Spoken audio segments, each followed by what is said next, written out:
Get on that track. Won't you get up over that thing? Get up on that track. Get up over that thing and just make it swing.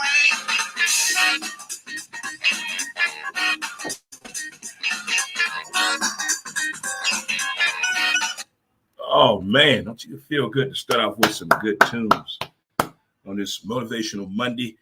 Welcome to St. Louis Organics presents Montez at midday. I'm your host, Dre Montez. How we doing? Hope everybody had a great weekend. Got to stay hydrated, folks. Got to stay hydrated. If you're celebrating a birthday today, happy birthday to you. If you're celebrating an anniversary, happy anniversary. If today is the day, because today is Monday, August 15th, with things, those 1st and the 15th people, today is the day, all right? Today is the day. You got this, huh? Shout out to my good friend, Littlefoot. You keep doing your thing, young lady. Keep doing your thing. So proud of you. So proud of you out there. I'm proud of somebody. Let them know. Let them know. Everybody needs that. The words of encouragement, the pat on the back, a hug. I guess understand. We all at that point right now. We got to talk and listen to each other. So that's what we're going to do. It's Motivational Monday. It's Montez at midday. If it's your first time tuning in, thank you so much. We appreciate it. You can follow the show several ways. This is a live streaming show that we do on Monday, Wednesday, and Friday at 11 a.m. Central Standard Time via Facebook, Twitter, and YouTube. YouTube, Dre Montez. Twitter, at W2B Dre Montez. You can also get a look at the show and learn a little bit about myself, as well as a complete listing of the sponsors of the show by going to www.dremontez.com today. Check it out today for yourself. Share it, like it, thumbs up, thumbs down. You can also get a listen to the podcast. Our latest episode of Who's to Blame, the podcast episode 488 is up out there wherever you listen to your favorite podcast stuff. It is out there available for you to listen to today as we release a new podcast every Wednesday. We're getting closer and closer to start up a couple of new shows that we have going this college football season. We have a show that's going to midnights on Saturday called Get to Da Fucking Point. I'm looking forward to that show, as well as Who's to Blaze, a cannabis lifestyle. If you would like to do some advertising specifically just on those shows, please get a hold of me through Messenger or through the website as well. There's several ways to get a hold of me for sure. But the weekend was fantastic. All my natural hair people, the weather is finally agreeing with us, huh? I don't think I wore a ball cap all weekend. Good weather, because when it's too humid, us natural hair people, we suffer the worst. We suffer out here in these streets. As I mentioned a couple weeks ago, we had a new sponsor to the show. We got 2 new sponsors that are now part of Montez at midday. St. Louis Best Moving out there, taking care of your local or your long distance, your residential or your commercial. We're at the point right now, we just want people to move for us. We don't want to do it anymore. Those days are over with. Nobody wants to let you use their truck no damn more. You got to buy beer. You got to feed people. And everybody out of shape and old. They got bad knees and backs. Well, let's hire somebody that's not. Huh? St. Louis Best Moving, 314-669-5971. Rico and the crew would take care of you for sure. And by the way, tell them Dre Montez told you to call. Huh? You never know what be out there for you when you use this advertising thing the right way. You guys do your part, and I'll do my part. I'm bringing the people to you. You go support them, okay? Next up, we have in Charlotte, North Carolina, and the Huntsville, North Carolina area, we got 4.9 Auto 22. Preventive maintenance work for you. Female owned and operated, 980-361-3984. Again, let them know that Dre told you to call, and the ladies would take care of you for sure. That is right there. Everybody's doing good, huh? Well, the weekend was outstanding in several ways. The weather, of course, but it's due to the fact that people I've gotten to know. We got two different stories here for you, and then we'll get into today's show. But two different things I got to tell you about here. One, he doesn't like it when I talk about it in this sense, but I met people through him, and these people are just as incredible. So I met this unique group by my good buddy Menden. I've been knowing this guy almost 20 years, and it's been a very unique friendship that we've had. We've been roommates, party goers, uh, business partners, brothers in arms. I mean, just done it all. Amazing things, and not everything has made it to the internet, but we have it up here. Great times. But this group that he introduced me to, Savannah, Georgia, TFP, and the OKC crew, Oklahoma City, has a special place in my heart. Special place in my heart. And there's a celebration coming up that I'm going to do everything in my ability to make it there in a couple of weeks, to be there with my brother as he turns 40 years old. But these people that Menden introduced me to, they're just an amazing group of guys, from the TFP members down in Savannah, Georgia, to Oklahoma City, and the ones that have moved on from those places. Shout out to Cincinnati. Bun, or Cloud. There you go. I got you, Bun. I got you. As he gave me some interesting notes about Pujols. We're going to talk about that. But the people that you meet through the friends that you have met, if you just sat back and reflected on that, on how your friendship with them and the one that you met them through, how all that is connected in a way. And this is just something else. We reflect a lot through social media and through the group that we have. We're always motivating each other through music or pictures, or just a flashback to the days of yesteryear. You know, you remember when we did this, or we should do this. And all these guys are married and has families, young families, and doing the right thing, and in a good business, and career-minded, and career-driven, and goal-oriented too. But these guys are just special. So I just want to say thank you again to my boy, Menden. Story number two over the weekend. I was in the restaurant industry for quite some time. I'm still friends with my very first GM. There's no need for me to tell you the names of these places. If you know me, you know the places. But one of them I was really, really very fond of. And I met a lot of people as I traveled and opened up stores. Well, I ran into one of the young ladies yesterday. Shout out to Kate. And Kate is actually dating my ex-softball teammate, Butch, whose sister, who's a twin, used to work at a sporting goods store, fixed my glove, who she then married a guy that I used to play softball with, Tim, down in South County.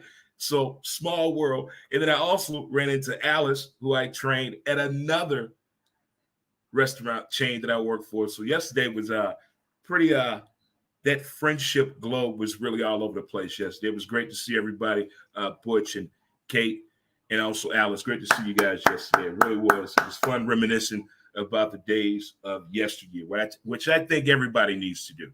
Just have a sit down and just, remember how things used to be, and everybody smiled, talking and laughing and chuckling and kiki ha ha and having a good old time. All the days of yesteryear. Brilliant. And there was also the NFL of the weekend, the preseason, first full slate of games on. I'm a Bronco fan. I try not to get too enthralled in the performance of the preseason through all teams that play. I don't only just watch my team. I try to watch it all. I want to know about the draft pick, the new coaching, the new players, things of that nature. Something is different about a team each and every year. And the early stages are different. And Hard Knocks has shown us that, which I look at Hard Knocks for different reasons. For the love of the game. How to boost someone up, how to actually give back the teach back method. Show us what you've learned. You're coming from playing for 12 years. Now you're coaching. That's a big difference. Not many people can do that and pull it off well. and really get the respect of the team and the player itself. But the preseason early start, I think we're all looking for is what? How the team is moving. How's the new guy really fitting there? Because we never know about the stories of an athlete until after they moved on from the team. We hear about how they were treated in the locker room, how the vets treated them, how a certain coach always made each and every day difficult for them. Now, back in the day, those things were encouraged and needed to build someone's, to see how tough they were to do that. But I don't think that's being done anymore. That's considered hazing and some type of bullying. But just for the game itself, I appreciate what they show us in Hard Knocks. And I appreciate what we learned this weekend in the NFL. Yeah, there were 14 flags thrown in the Denver-Dallas game. There were a couple helmet-to-helmet calls that was missed by the NFL, which I think the helmet-to-helmet is one flag that cannot be missed. At the stage we're in right now with the concussion protocol, the technology that we have, all the eyes on the field, there should be no missed call in the NFL when it comes to a helmet-on-helmet hit. Now, the celebrations and all that, hey, we know how the NFL is. They've given us more leeway the past 4 years than ever before. So we'll take that for what it's worth. But the helmet-to-helmet calls, I think that needs to improve. I gave the officiating this past weekend a C+. There's definitely areas and room for improvement because, hey, they're fans too. They're fans too. They're in awe too. You don't think the bloopers and porn or not by the actors, they're by the camera people, the people that they get involved too much. They forgot they're doing a job. And that's what happens sometimes in NFL. I think they're forgetting that they are actually here doing the job. And they get caught up in a damn game and like, shit, I forgot to throw the flag.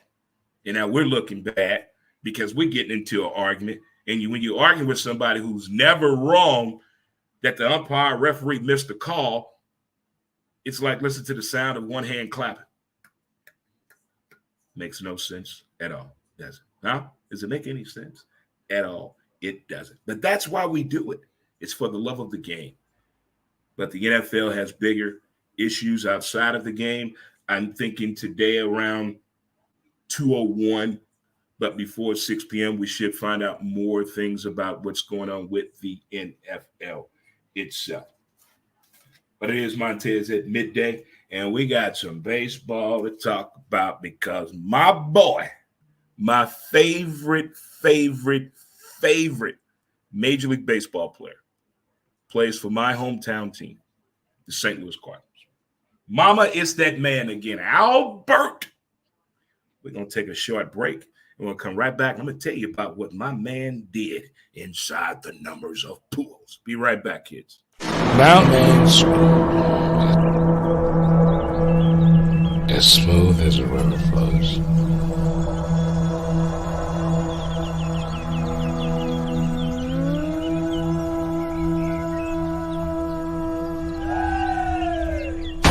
MountainManScrub.com.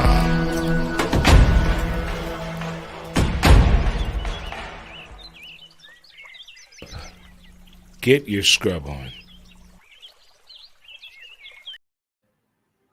All right, good folks. Welcome back again. It's Motivational Monday. How's your day going? High fives, chest bump. Let's hug it out. There it is right there. Sometimes you got to hug your damn self. You know, he won't do it, and she won't do it, and they won't do it. So what that lead to? You must do it. Oh, there it is. Oh, let's do that again.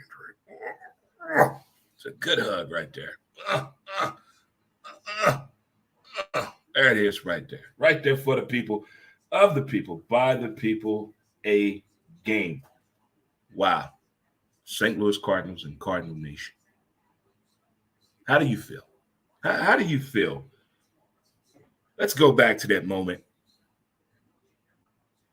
We knew Pujols was coming back to St. Louis. I teared up. I put on my Pujols 600 shirt when he hit that 600 home run. Now look where we're at. We're at 689. We're at 689. Feeling good, feeling great.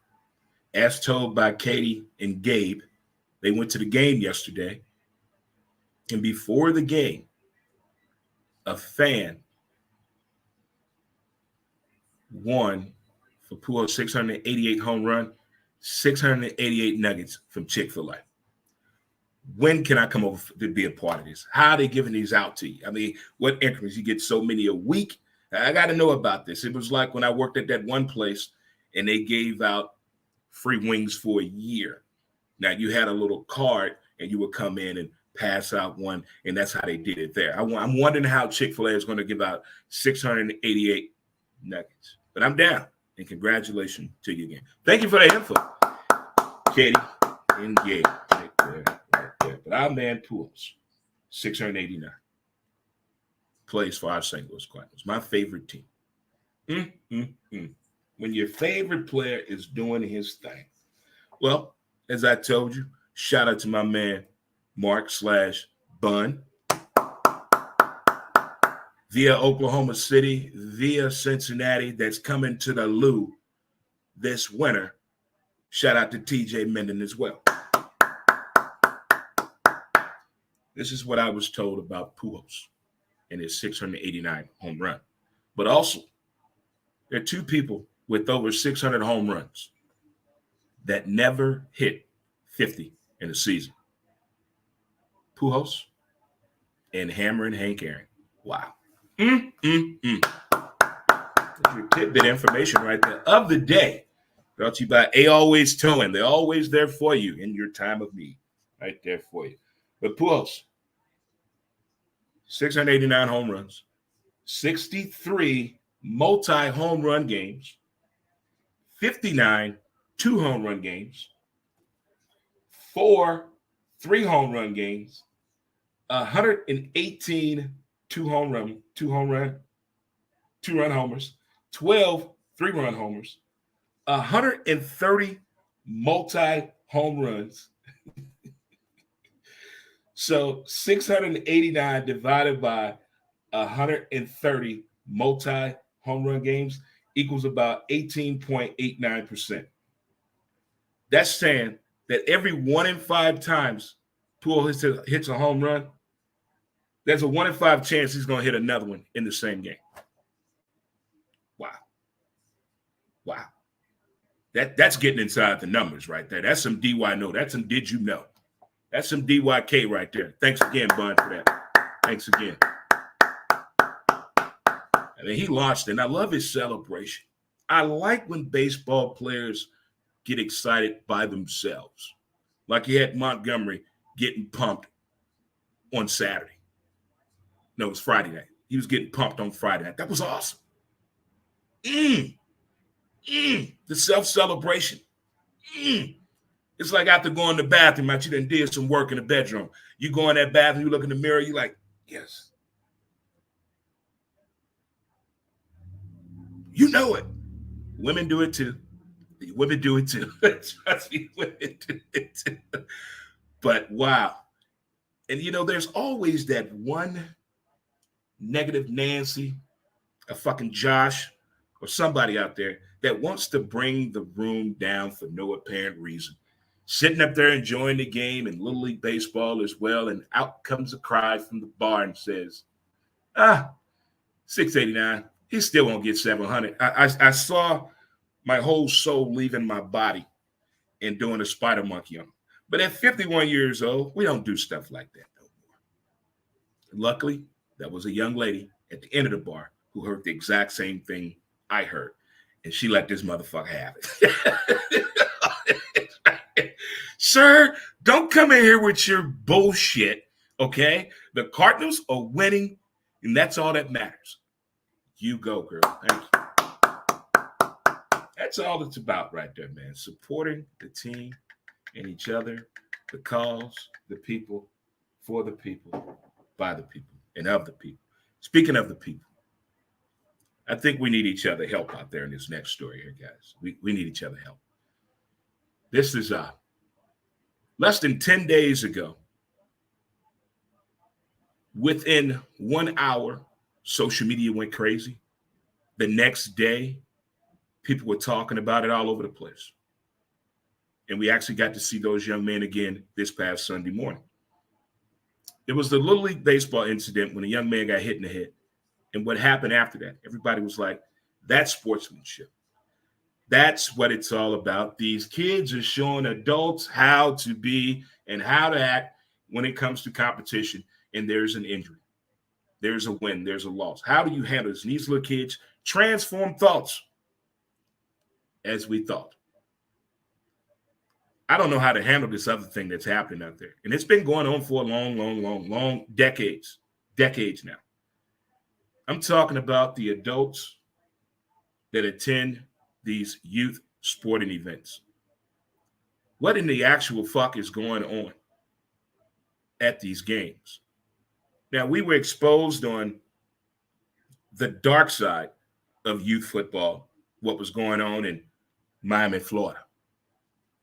That was a wow moment. That was literally a fucking gang organization that had a little league football team.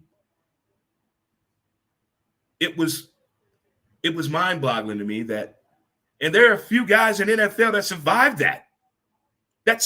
that. But when it comes to the parents' behavior at a youth sporting events, well, I know years ago they took away the alcohol, but we know everybody has their own container.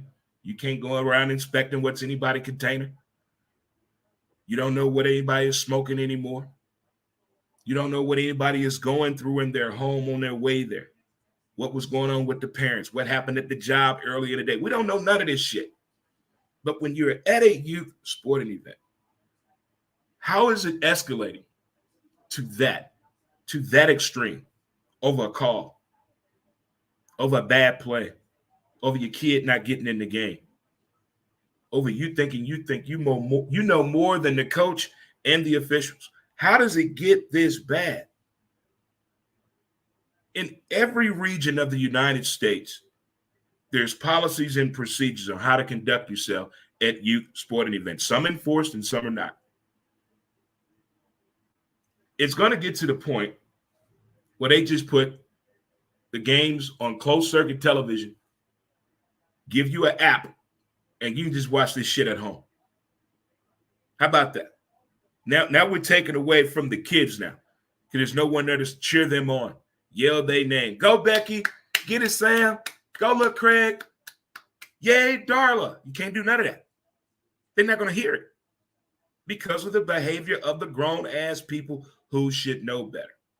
You're spoiling it for everybody. You know, when I went to the Boys Club of St. Louis, we were our own fans. The parents only came to the games at nighttime. When we're playing the games in the daytime, it's kids watching other kids play sports. Maybe that's what we need to fucking do. Just let the kids watch the kids play. You adults are no longer allowed because you're fucking it up for everybody. Just like in Beverly Hills Cop. Everybody go home. Max fucked it up for everybody. You parents are ruining something good. And you think about it, you done forced half of these kids to get out there and play. You done forced these kids to play a sport they don't want to play. And then you choose to act this way. And then 5 years later, you wonder what's wrong with the child. What the fuck? It's like we're not getting it. It's repeating the same cycle over again. And it's not getting any better.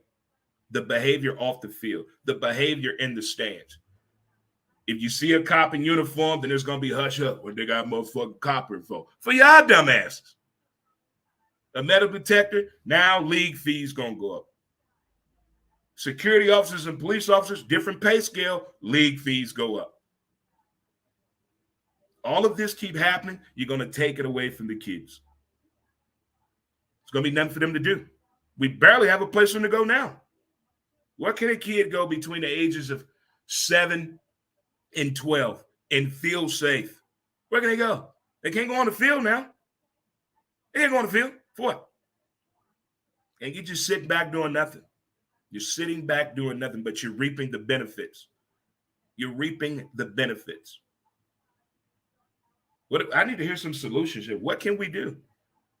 I have a lot of friends that coach youth football. I have a lot of friends that coach youth sports. I have a lot of friends who have kids that participate in youth sports. I myself, due to what I've been seeing happen in the past 10 years, have never attended any youth sports in the St. Louis area. Never. No. This stuff don't make the news. We don't see the world newspaper no more. But back in the day, oh, it was in there. It was in there. They bringing problems to the field. They still mad about who pulled who in high school. Now he coaching. Now his kid on the field. They want to bring beef there. Come on. When does it end? When will it end? And how does it end? Those are things I want to know. Can we get back to the days of just talking about the good things that happen throughout a game of sport? Can we talk about what my kid Joey did in Pop Warner football this weekend? Can we talk about that? How he has found a love of a game and he's still excelling in the classroom. Can we talk about that? Montez at midday. On the good side of sports, shout out to the softball community. See, you guys went down to Jackson, Mississippi, and had yourself a good time. The PSA, the Premier Softball Association. And also, they had an alumni softball event. I heard Normandy Vikings took care of business. Shout out to Normandy as well this past weekend. See, I saw the photos. So y'all out there getting down. Nice weather was out there. It was a softball's paradise weekend weather. As on Saturday, I took a neighborhood walk, and lo and behold, Tower Grove Park was packed with people playing co-ed softball on grass. I had to get a closer look. I've never seen nothing like this before. I was just blown away. I've never seen softball played just all on grass. I was like, wow. And they had uniforms and trophies and people, and it was crowded. I was like, wow. Then in the championship game, it happened to be one of the sponsors of the show, Game 6 Honky Tonk Joint. And they were playing. I don't know if they won or not. And our local favorite bartender, Tabitha from Friendlies, was on the team. Yay! It was good. It was a good day. It was a good softball weekend. I can tell by everybody. But I was like looking. I felt like Eddie Murphy in 48 Hours when him and Nick Knowles was about to go in those women's house, and they looking in the window, and Eddie said, "What the fuck is it they watching?" It was the aerobic show. That's how I felt watching grown people play softball on all grass. There was no dirt anywhere. It was beautiful. It was odd, beautiful. I enjoyed it. I give it a 20-minute look in. 20-minute look in. 20-minute look in. I got my workout in. I think I did. So now, Cardinal Nation, this is the most exciting time of baseball season. Oh, the middle part of August. It's about to get interesting in baseball. Whoever your favorite team is, or favorite player, or what you expect to get out of this final push of baseball, whether you're a Cardinal fan or not. I'm curious to see what's going to happen with the Nets, with the Mets, the Phillies, the White Sox, this Yankee situation. There's something going on with within that clubhouse, I think. Something going on. And with the Padres, will Fernando Tatis take this as a time to grow up? Will he? Will he take this time to learn from his past? And if you are a parent of a professional athlete, do you chime in to be a parent to your child when you see them on this type of a tailspin here? From the 2 motorcycle incidents, now this. Do you step into a parent and talk to your child who has just signed a deal for $14 million and $349 million? Do you chime in and you just say, shit, he gonna do the fuck he want to do? I ain't saying none of that, boy. No, I don't care how much money you make. If I think you need to be talked to, talked up, talked down, listened to, hugged, eye-to-eye caught, I'm going to do it. I'm going to do it. Best friend, somebody need to talk to him and just say, do you realize what's going on? Ringworm or not, still talk to him. Still talk to him. I don't know why athletes drive. Still don't get that. Still don't know why athletes drive. I don't get it. I don't understand that. No. Don't get it at all. But we got to work on some things, okay? We got to work on what's going on with these sporting events with these parents. We got to fix this. We got to fix this quickly. We need a town hall meeting right now, because this is pretty bad. You know, this is not one-sided. It's happening through all races and nationalities when it comes to youth sports. I done seen white parents bang. I done seen Hispanic families bang, Mexican-American families bang. I done seen everybody bang. The video is out there for everybody to see. It's happening everywhere. It's not just happening in the hood. It's everywhere. And it's all sports. Don't take sports away from your kids because of your damn badass behavior. Think about that. Think about that. You're always telling your kids to go in the room and think about something after you done beat their ass. Why don't you go in the room and close the door and think about what your behavior is doing? That is. Well, as best we can, as best we can do, and the best we know how, is take care of us. And the rest will take care of itself. They try to tell us that some type of way. Do we believe it? I guess we can. Does it deserve a try? Hell yeah, it does. Hell yes, it deserves a try. And if we can't try, what else more is there? What up? What up, B? What's up, counselor? The counselor is in the building. The counselor, Toombs, Baller Man, Charlie, my man, Katie, Gabe, Alice, Sweet Alice, Nisa, Bam, the Juice, Tasha, Emily, Tabitha. And we got two males now. We got two males. We got a Mel and a Melanie. Yeah, we got a Rachel. And we got Lizzie. Saw Lizzie's mom over the weekend. Holy shit. Coming in hot. Your mom. It's like you at school, you're in elementary school. You like it, no, middle school. You like a middle school, like 7th, 8th grade. And somebody fine walk into class. Everybody like, who mama that is? Who mama that is? That's your mama. It's one of those. My man Chris as well. The whole crew. That whole creative, crazy, laughable group. And shout out to my man, Nephew, America's favorite mail carrier. Nephew.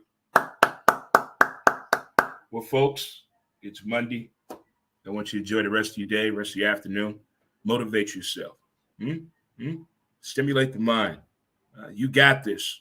Don't forget to appreciate the details of the day. Shout out to you, mom and dad, and my little sister, and my brothers.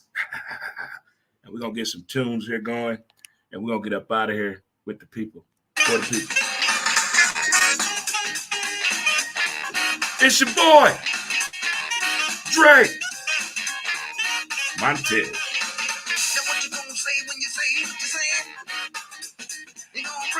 Peace to y'all. Until next time. I'll holler. Peace.